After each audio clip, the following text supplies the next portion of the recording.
जैसा कि last video में मैंने कहा था कि मैं इस वीडियो में मेडिकेशन के बारे में बात करूँगा। क्या आपको याद है कि लास्ट वीडियो में हमारी किस बारे में बात हुई थी? वन स्टेप सॉल्यूशन, कि भाई मैं किसी वीडियो में मेरी एक ऐसी कोई वन स्टेप क्योर क्यों नहीं बता रहा, है ना? अगर आपने वीडियो चेक नहीं किया है, तो अभी जाके पिछली वाली वीडियो चेक करो और उसमें मैंने बहुत सारी इंपॉर्टेंट चीज़ें बताई है और फिर एक मैंने छोटी-सी टिप भी दी है, जो कि मेरे लिए और बहुत सारे लोगों के लिए काम भी करती है। ठीक है, तो अभी आ जाते हैं इस वीडियो के टॉपिक पे कि इस वीडियो का टॉपिक जो है कि जब हम मेडिकेशन पे होते हैं, तो हम ऐसी बहुत सारी जो गलतियाँ हैं, जो करते हैं, जिसकी वजह से हमको बहुत ज़्यादा तकलीफ़ बर्दाश्त करना पड़ती है। जैसे कि जब हम डॉक्टर के पास जाते हैं और इसी वजह से बहुत सारे लोग एक गलतफ़हमी में होते हैं क्योंकि उन्होंने ऐसा देखा होता है कि किसी कोई एक पर्सन है, जो कि डॉक्टर के पास गया था, डॉक्टर ने उसको मेडिसिन प्रिस्क्राइब की और मेडिसिन लेने के बाद उसकी जो एंग्ज़ायटी थी, पैनिक अटैक्स थे, वो और ज़्यादा बढ़ गए। तो क्या ये सच है कि मेडिसिन लेने के बाद पैनिक अटैक और एंग्ज़ायटी ये बढ़ जाते हैं? मेरे एक्सपीरियंस के बेस पे बताऊँगा, मैं तो कोई सर्टिफ़ाइड नहीं हूँ और आप अपने डॉक्टर से इस बारे में बात कर सकते हैं और पूछ सकते हैं। तो जैसा कि मैंने देखा, जब मैंने भी या किसी और ने भी मेडिसिन ली थी, तो मेडिसिन जब सेट होती है, मेडिसिन जब हम खाते हैं, अब हम में से अक्सर लोग जो एक बहुत ज़्यादा बड़ी गलती करते हैं कि जो पैरासिटामॉल होती है, ये जो दूसरी अदर मेडिकेशन जो कि हम जनरल तौर पे क्लिनिक से या फिर मेडिकल से लेके खाते हैं, पैरासिटामॉल हो गई, एंटीबायोटिक्स हो गई, हम उसी तरह से एंग्ज़ायटी की मेडिकेशन को भी समझने लगते हैं, जबकि ऐसा नहीं होता। एंग्ज़ायटी, पैनिक अटैक, हेलुसिनेशन और ये जो सारी दूसरी मेडिसिन्स होती है, ये काफ़ी अलग तरह से काम करती है ना? तो सबसे बड़ी गलती हम लोग यही करते हैं।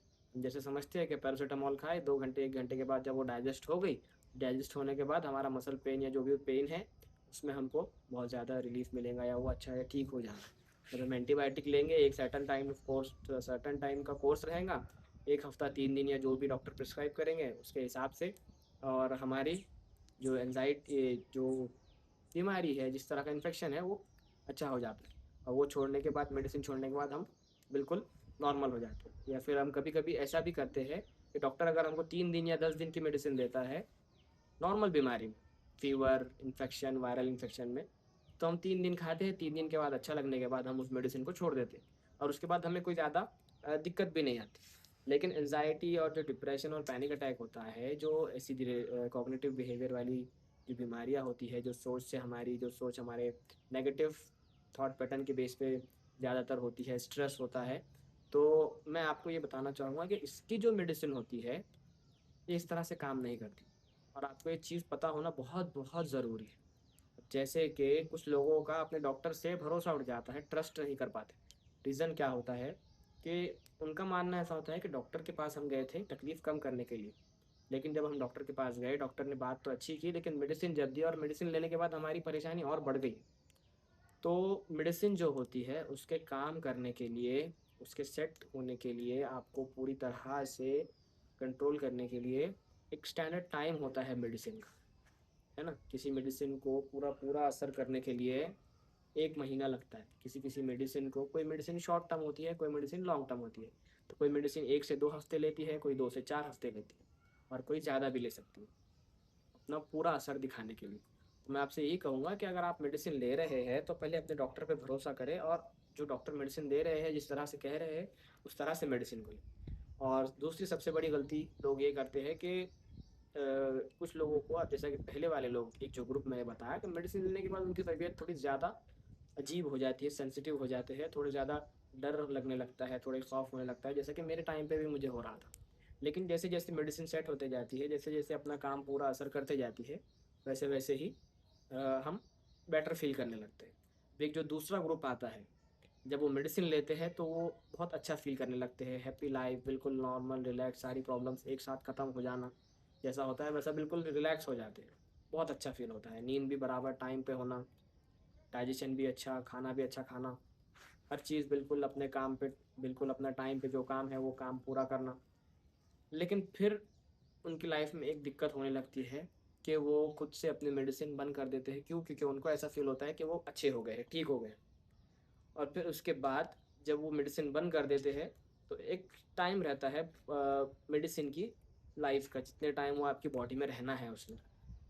ये होता ऐसा है कि जब आप मेडिसिन लेते हैं, तो मेडिसिन एकदम से ही आपकी बॉडी में जाएँगी और निकल जाएँगी, ऐसा नहीं होता। मेडिसिन आपकी जो बॉडी रहती है उसमें हर मेडिसिन का अपना टाइम होता है, उसके बाद वो मेडिसिन 6 घंटे 4 घंटे, किसी का कुछ इफेक्ट किसी का 6 दिन तक रहता है, किसी का बॉडी में 6 दिन तक मेडिसिन नहीं रहेंगी, लेकिन उसका इफेक्ट रहता है आपके माइंड में। या फिर ऐसा कह लें कि आपके माइंड को रिवर्स होने के लिए, वापस जैसा था पहले वैसा होने के लिए 6 दिन 2 हफ्ते ऐसा भी लग सकता है। तो जब वो मेडिसिन ये सोच के छोड़ देते हैं कि वो ठीक हो गए, तो दिक्कत ये होती है हफ्ते 15 दिन महीने 2 महीने के बाद ऐसा होता है कि जो उनकी एनजाइटी है वो दोबारा वापस आती है। और इस बार जब वो आती है तो अपडेटेड वर्जन में आती है, और बहुत ज़्यादा ही खौफनाक तरीके से, बहुत ज़्यादा परेशान करने वाली और बिल्कुल नए सिम्टम्स के साथ, बिल्कुल न्यू वर्जन में आपसे मिलती है। और फिर आप परेशान हो जाते हैं कि मैंने मेडिसिन बंद कर दी थी। सेम एक मैं जानने वाला है, सेम एक पेशेंट है जिसको मैं जानता हूँ, उनके साथ भी ऐसा ही हुआ था। उन्होंने मेडिसिन ली, लेकिन बिना डॉक्टर की सलाह के उन्होंने मेडिसिन बंद कर दी। क्यों? क्योंकि उनका कहना था कि वो बहुत अच्छा फ़ील कर रही है, बहुत बेटर फ़ील कर रही है। लेकिन जब 2 महीने के बाद या 20-25 दिन के बाद उनके साथ ऐसा हुआ कि उनको फिर से दोबारा एंग्ज़ायटी के धीरे-धीरे सिम्पटम्स आने लगे, और कुछ ही दिनों में 2 से 4 दिनों में उनकी एंग्ज़ायटी हद से ज़्यादा बढ़ गई। और उसके बाद जब उन्होंने दोबारा फिर से खुद से मेडिसिन चालू की, वही जो पुरानी वाली डॉक्टर की सजेस्ट की हुई थी, तो उनकी एंग्ज़ायटी और ज़्यादा बढ़ गई, और ज़्यादा उनको तकलीफ़ होने लगी, और ज़्यादा परेशानी होने लगी, घबराहट, हार्ट पाल्पिटेशन, चक्कर आना, और ऐसी बहुत सारी प्रॉब्लम्स वो फेस करने लगी। तो मेरे कहने का मतलब यही है कि जब आपको डॉक्टर ने कहा है कि आप मेडिसिन इतने-इतने टाइम तक लेना है, तो आप इतने-इतने टाइम तक मेडिसिन लीजिए। अगर आपको किसी तरह के सिम्पटम्स फ़ील होते हैं, कुछ अजीब महसूस होता है, तो आप अपने डॉक्टर से बताइए, उनसे कहिए, उनको इन्फॉर्म कीजिए कि आपको सही महसूस नहीं हो रहा है। क्यों? क्योंकि अगर आप खुद से मेडिसिन बंद करेंगे इस बेस पे कि आपको अच्छा फ़ील हो रहा है, तो आपको एंग्ज़ायटी दोबारा होंगी और आपको इससे परेशानी होगी। अब सेम चीज़ एक तीसरा ग्रुप होता है, जिनको मेडिसिन जल्दी सूट नहीं होती कहेंगे, या फिर उनको एडजस्ट नहीं कर पाते।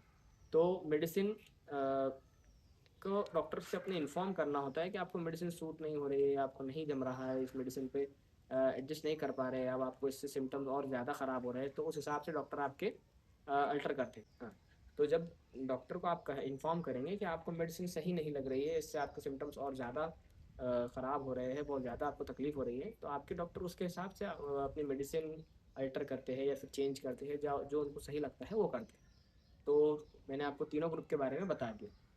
तो एक और मिस्टेक लोग अक्सर ये करते हैं कि जब डॉक्टर कहते हैं आपको कि आपको मेडिसिन मॉर्निंग में लेना है।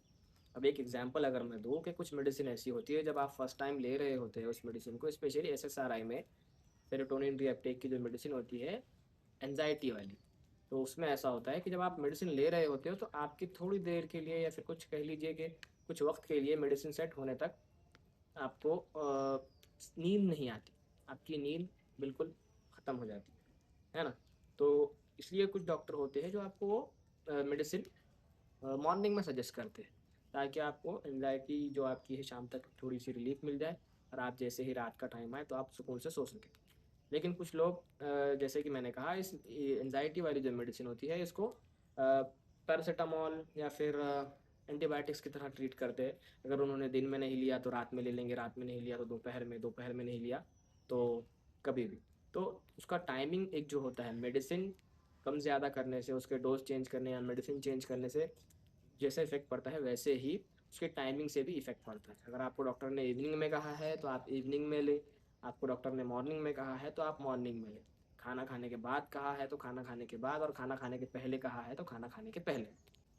एक और गलती लोग ये करते हैं जब वो मेडिसिन ले रहे होते हैं एंजाइटी की, कि वो मेडिसिन के बारे में रैंडम गूगल सर्च करते हैं, जिसमें कि उनको फिर मेडिसिन के साइड इफ़ेक्ट्स वो पता चलते हैं। और एंजाइटी के पेशेंट की सबसे बड़ी जो उसके अंदर वीकनेस या कमज़ोरी या फिर ख़राबी ये होती है कि वो ओवर थिंकिंग बहुत ज़्यादा करता है।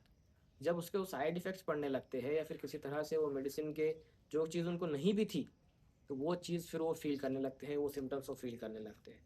तो मैं आपको यही सजेस्ट करूँगा कि रैंडम गूगल सर्च अपनी मेडिसिन के बारे में ना करें। अगर आपको मेडिसिन लेने से कुछ भी दिक्कत होती है, तो अपने डॉक्टर से बात ज़रूर करें, अपने डॉक्टर को इन्फॉर्म ज़रूर करें।